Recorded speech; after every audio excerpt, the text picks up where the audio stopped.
સૌ મિત્રો જય સોમનાથ. ઓમ નમઃ શિવાય. પ્રિય મિત્રો, તમારો દિવસ શુભ રહે, મંગલમય શુભકામના. હું બિલીમરથી જોગીભાઈ વ્યાસ આપ સૌનું આપણી ચોકસમાં હાર્દિક સ્વાગત કરું છું. મિત્રો, આજ રોજ જોઈશું આજનું શુભ પંચાંગ. આજે તારીખ છે 13/9/2024 ને શુક્રવાર. ભાદરવા સુદ નોમ તિથિ છે. ભાદરવા સુદ દસમ તિથિ છે. આજની દસમને દિગંબર દસમી તરીકે ઓળખવામાં આવે છે. દશાવતાર છે. આજે અનંત વ્રત પ્રારંભ પણ આજથી થતું હોય છે. આજે જે બાળકનો જન્મ થાય છે એની તિથિ ગણાય છે દર્શન. આજે તો શુક્રવાર છે. આજના દિવસે ઘરે ભગવાનને દેવસ્થાનમાં કોપરાનું છીણ અને સાકર ધરાવી પછી ઘરમાં બધાને પ્રસાદ તરીકે વેચવામાં આવે તો ઘરમાં શુભલક્ષ્મીની પ્રાપ્તિ થતી હોય છે. આજે ભગવાન ગણેશને કોપરાના લાડુ બનાવવામાં આવતો હોય છે, જેને આપણે મોદક કહીએ છીએ. એમાં કોપરું નાખવામાં આવતું હોય છે. ભગવાન ગણેશને કોપરું ચડવાનું બહુ મહત્વ છે. કાળા જાંબુ ચડવાનું પણ બહુ મહત્વ હોય છે. તો આજે કોપરાના છીણની બનાવેલી વસ્તુ, કોપરા પાક વગેરે ગણેશજીને અર્પણ કરવાથી લક્ષ્મી દેવી પ્રસન્ન થાય છે. આજના દિવસે જોઈશું આજનું શુભ પંચાંગ. આજે તારીખ છે, આજે તિથિ છે દસમ. આ દસમ તિથિ આજે રાત્રે 10:31 પૂર્ણ થઈ જાય છે. ત્યાર પછી એકાદશી ગણાશે. એકાદશીનો વ્રત તપાસ વગેરે આવતીકાલે કરવાનું રહેશે. આજે જે બાળકનો જન્મ થાય છે નક્ષત્ર ગણાય છે પૂર્વષાઢા નક્ષત્ર. આજે રાત્રે 9:36 પૂર્ણ થઈ જાય છે. અને ત્યાર પછી જે બાળકનો જન્મ થાય ઉત્તરાષાઢા નક્ષત્ર ગણાશે. આજે જે બાળકનો જન્મ થાય છે એનો યોગ ગણાય છે સૌભાગ્ય. આ સૌભાગ્ય યોગ આજે રાત્રે 8:48 પૂર્ણ થઈ જાય છે. ત્યાર પછી જે બાળકનો જન્મ થાય એનો શોભાની યોગ ગણાશે. આજે જે બાળકનો જન્મ થાય છે એનું કરણ ગણાય છે તેતિલ. આ તેતિલ કરણ આજે 11:08 પૂર્ણ થઈ જાય છે. ત્યાર પછી જે બાળકનો જન્મ થાય એનું ઘર કરણ ગણાશે. આજે જે બાળકનો જન્મ થાય છે એની રાશિ ગણાય છે ધન. આ ધન રાશિ અંદર અક્ષર આવે છે ધન રાશિનો સ્વામી ગુરુ છે.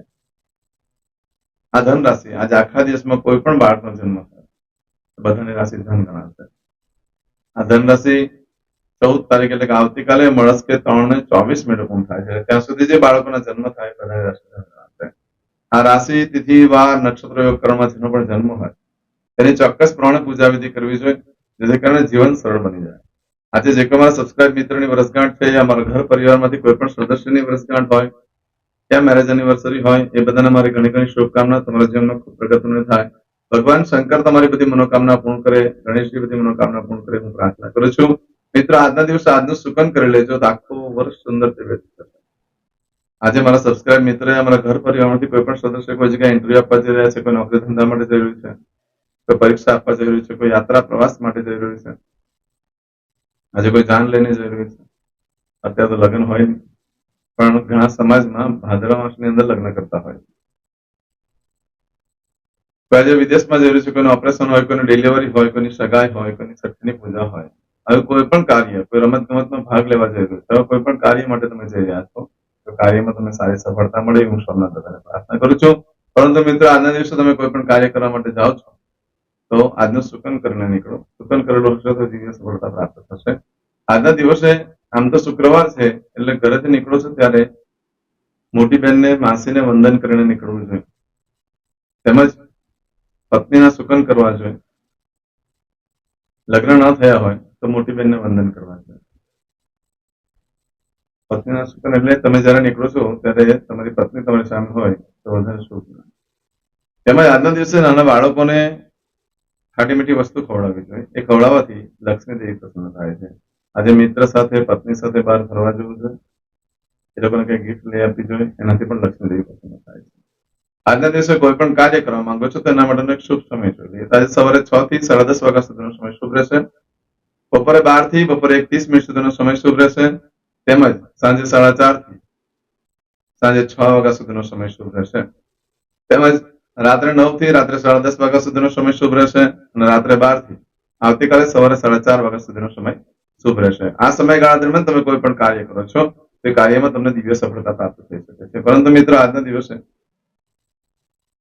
તમારી કોઈ પણ વસ્તુ ચોરાઈ જાય છે યા ખોવાઈ જાય છે તો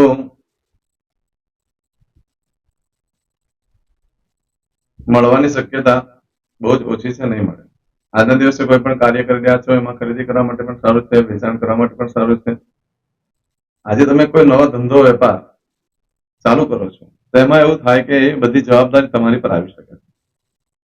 એનો મતલબ કે નુકસાન ના થાય, ધંધો વેપાર સારો ચાલે, પરંતુ જવાબદારી વધારે પડતી તમારે લેવાની આવી શકે છે આજે જો કોઈ પણ કાર્ય કરો છો તો. આમ તો આજનો દિવસ આઝાદી માટેનો છે, એટલે કે તમે કોઈ પણ કાર્યક્ષેત્રમાં ભેરવાઈ ગયા હોય, કોઈ કેસમાં ભેરવાઈ ગયા હોય, કોઈ પણ પ્રકારની રોગ ભોગ થઈ ગયા હોય, કોઈ પણ પ્રકારનું બહારનું મારણતાણ થયું હોય, તે બધી વસ્તુમાંથી નીકળવા માટે જો આજે પ્રયત્ન કરવામાં આવે તેમાંથી નીકળવાની શક્યતા ખૂબ વધી જાય છે. આઝાદી મળી શકે છે. કોઈને કઈ બંધન થઈ ગયો, સીમા બંધન હોય કે ગામની બહાર ન જવાય અથવા ગામની અંદર ન અવાય, દેશ નિકાલ થયો હોય, કોઈને જેલની સજા થઈ ગઈ હોય, એ લોકો જો આજે પ્રયત્ન કરે છે, બહાર નીકળવા માટે પ્રયાસ કરે, એને લગતી કાર્યવાહી કરે છે, તેમાં સફળતા મળવાની શક્યતા ખૂબ વધી જાય છે. આજના દિવસે લગ્ન થઈ ગયા હોય, દીકરીના લગ્ન થયા હોય પછી એ પોતાના પિયર ગયું, પિયર ગયા પછી જો આજે પહેલી વાર પોતાના સાસરે જાય છે તો આખી જીવન એની તબિયત બગડતી રહેશે. માટે આજે કોઈ પણ દીકરીએ પ્રથમ વખત પોતાના પિયરથી સાસરે ના જવું જોઈએ. આજના દિવસે ઇન્ટરવ્યુ આપવા માટે સરસ છે. કોઈ પણ પછી વિદેશનું ઇન્ટરવ્યુ હોય કે નોકરી ધંધા લગતું ઇન્ટરવ્યુ હોય આપી શકાય છે. પશુ ખરીદવા માટે પણ આજનો દિવસ ઉત્તમ રહેશે. આજના દિવસે નવા વસ્ત્ર ભૂલમાં પણ ધારણ ન કરશો, કારણ કે જો નવા વસ્ત્ર ધારણ કરશો તો ઘરમાં જે સ્ત્રી વર્ગ હોય એને માંદગી આવી શકે છે, એટલા માટે ન પહેરો તો સારું. હા, એક ફાયદો એવો છે કે જેના માટે લગ્નની વાત ન આવતી એવા ભાઈઓ જો આજે નવા વસ્ત્ર ધારણ કરે છે તો એના માટે સારી કન્યાની વાત આવી શકે છે. આજના દિવસે ચાંદલા વિધિ કરવા માટે યોગ્ય દિવસ છે. આવું બધું જે ફળ છે આજે તમને રાત્રે 9:36 સુધીમાં મળે, પરંતુ આજે રાત્રે 9:36 થી લઈ આવતીકાલે રાત્રે 8:33 સુધીમાં તમે જે કાર્ય કરો એનું ફળ બદલાઈ જાય છે. આમાં તમારી કોઈ પણ વસ્તુ ચોરાઈ ગઈ, ખોવાઈ ગઈ તો 30 દિવસમાં મળે, બાકી મળવાની શક્યતા ઓછી. આ સમયગાળા દરમિયાન તમે કોઈ પણ કાર્યનો આરંભ કરો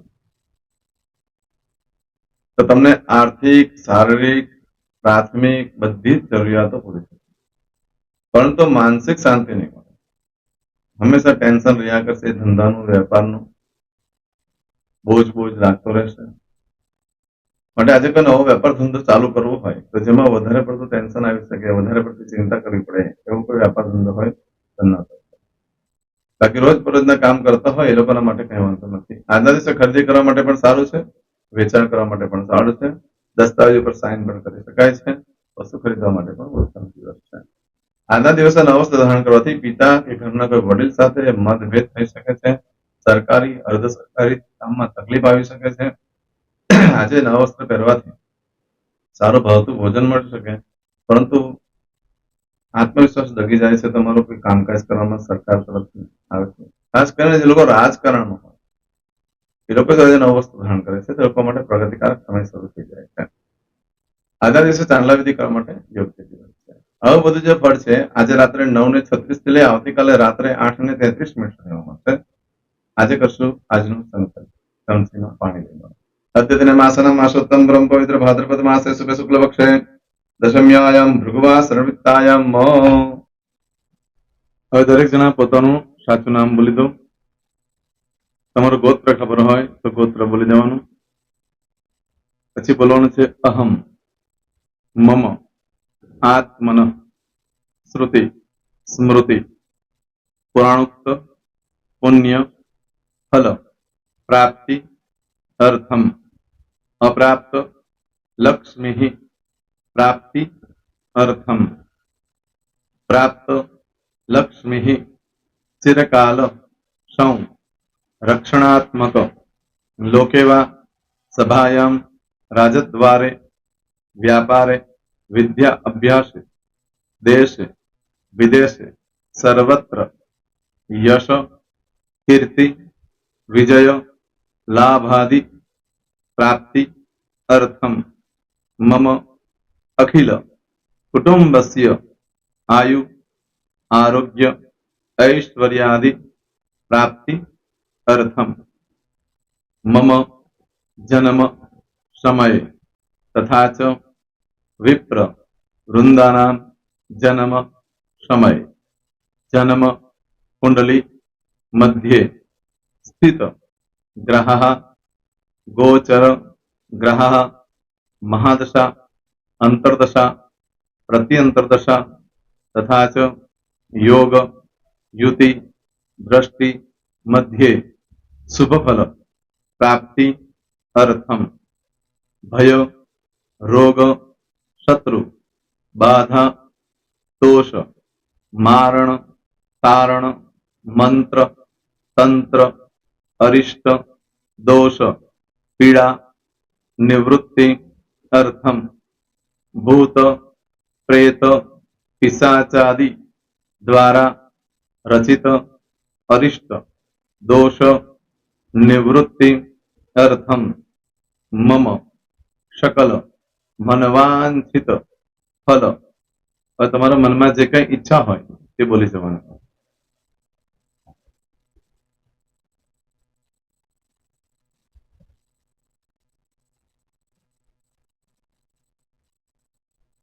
બોલવાનું અનુસારતઃ સકલ મનવાંછિત ફલ પ્રાપ્તિ અર્થમ. હવે જે બરકતની પૂજા વાળા છે એ લોકો તો આ બધું બોલવાનું જ હોય છે, એ લોકો માટે કોઈ સ્પેશિયલ નથી. પણ જે લોકોએ હવે જે કહું છું તે લોકોએ જ બોલવાનું, જેના લગ્ન થઈ ગયા હોય એ લોકોએ બોલવાનું છે. મમ દાંપત્ય જીવન મધ્યે સુખાકારી પ્રાપ્તિ અર્થમ પુત્ર પૌત્રાદિ સંતતિ પ્રાપ્તિ અર્થમ. આ સંતાન પ્રાપ્તિ વાળા માટે પણ આવી જાય છે એમાં. દીર્ઘ આયુ આરોગ્ય ઐશ્વર્યાદિ પ્રાપ્તિ અર્થમ. તથા ચ હવે જેના લગ્ન નથી થયા તે લોકોએ બોલવાનું. મમ જટટી વિવાહ યોગ પ્રાપ્તિ અર્થમ વિવાહ પશ્ચાત દાંપત્ય જીવન મધ્યે સુખાકારી પ્રાપ્તિ અર્થમ. હવે જે લોકોને સંતાન પ્રાપ્તિ નથી, જે લોકોને સંતાન પ્રાપ્તિ છે કરવી છે એ લોકોએ બોલવાનું. મમ દાંપત્ય જીવન મધ્યે સુખાકારી પ્રાપ્તિ અર્થમ તથા ચ દીર્ઘ આયુ આરોગ્ય ऐश्वर्यादि समन्वित संतति सुख प्राप्ति अर्थम. હવે જે અભ્યાસ કરી રહ્યા છો છોકરા વિદ્યાર્થીઓ છે તે લોકોએ બોલવાનું છે. મમ વિદ્યા અભ્યાસ મધ્યે ઉત્તરો ઉત્તર પ્રગતિ ઉન્નતિ સાનુકૂલતા પૂર્વક દિવ્ય સફળતા પ્રાપ્તિ અર્થમ. હવે જે લોકો વિદેશમાં જવા માંગતા હોય કે શીપમાં જવા માંગતા હોય, મતલબ ભારત દેશની બહાર જઈને ધંધો વેપાર કરવા માંગતા હોય એ લોકોએ, અથવા વિદેશ જવા માંગતા હોય કાયમ માટે, એ લોકોએ બોલવાનું છે. મમ જટટી વિદેશ ગમન યોગ પ્રાપ્તિ અર્થમ વિદેશ ગમન કાર્ય મધ્યે સાનુકૂલતા પૂર્વક દિવ્ય સફળતા પ્રાપ્તિ અર્થમ. આરોગ્ય વાળા બોલવાનું છે, જેને આરોગ્યની પૂજા આપેલી હોય એ લોકોએ. એમ તો દરેક જણા જ બોલવાનું. બોલો મમ આયુ આરોગ્ય ઐશ્વર્યાદિ પ્રાપ્તિ અર્થમ.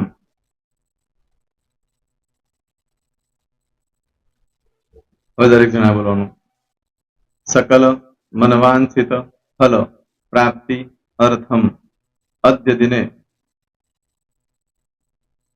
પ્રધાન દેવતાનામ નિત્ય દિન અનુસારતઃ પૂજન અર્ચન કર્મણિ અહમ કરીશ્યે.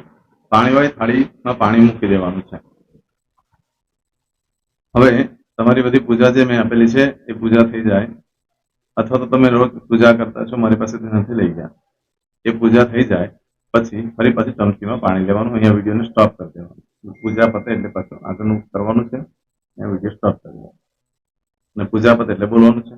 વિષ્ણવે વિષ્ણવે વિષ્ણવે નમો નમઃ વિષ્ણુ સ્મરણા સર્વમ પરિપૂર્ણ અસ્તુ. એતાની ગંધ પુષ્પ ધૂપ દીપ નૈવેદ્ય તાંબૂલ દક્ષિણા પ્રદક્ષિણા સહિત પ્રણુ મમ સકલ મનવાંછિત ફલ પ્રાપ્તિ અર્થમ પૂજન અર્ચન પ્રિયદાન ન મમ. પાણી મૂકી દેવાનું, પાછું પાણી લેવાનું. પૂજન અર્ચન બ્રહ્માર્પણમસ્તુ. નીચે જમીન પર પાણી મૂકો, એમાં આંગળી ઘસી કપાળમાં તિલક કરી દો. કપાળમાં જમીન પર પાણી મૂક્યું છે એમાં. ત્યાર પછી ભગવાનને કહેવાનું કે હે પ્રભુ, આજે પૂજા કરતા કોઈ પણ પ્રકારની ભૂલચૂક થઈ ગઈ હોય તો અમને ક્ષમા કરજો. અમે તમારા બાળક છીએ. પ્રભુ તમારો ખૂબ આભાર માનું છું, આજે મારી પાસે તમારી પૂજા કરાવી, મારી મનોકામના પૂર્ણ કરી. પ્રાર્થના કરી દો. જગ્યા પરથી ઉભા થઈ શ્રીનારાયણ ભગવાનને પાણી ચડાવી દો અને નિત્ય કર્મ જે કરતા હોય તે કરો. જય શ્રી કૃષ્ણ. તમારો દિવસ શુભ રહે. તમે અને તમારો પરિવાર સુખી રહે, સંપન્ન રહે. સુરક્ષિત રહે એ ભગવાન સોમનાથ દાદાને પ્રાર્થના. તો મિત્રો, તમે મારા વિડીયોને લાઈક ના આપી હોય તો સૌથી પહેલા લાઈક આપી દો, અને ત્યાર પછી જો તમે મારી આ ચેનલ સબસ્ક્રાઇબ ન કરી હોય તો સૌથી પહેલા સબસ્ક્રાઇબ કરી લો, અને બેલ આઇકોન ઓલ પર ક્લિક કરવાનું ભૂલશો નહીં, જેથી કરીને સૌથી પહેલા નવી વિડીયો જે કંઈ મૂકું એ તમને મળે. મિત્રો, કંઈ પણ મૂંઝવણ હોય તો મને આ નંબર પર તમે ફોન કરીને પૂછી શકો છો. મારો મોબાઈલ નંબર છે 9825546459. મિત્રો, કોમેન્ટ્સમાં જય સોમનાથ લખવાનું ભૂલશો નહીં. ફરી પાછા નવા વિડીયો સાથે મળીએ. ત્યાં સુધી સૌને જય સોમનાથ.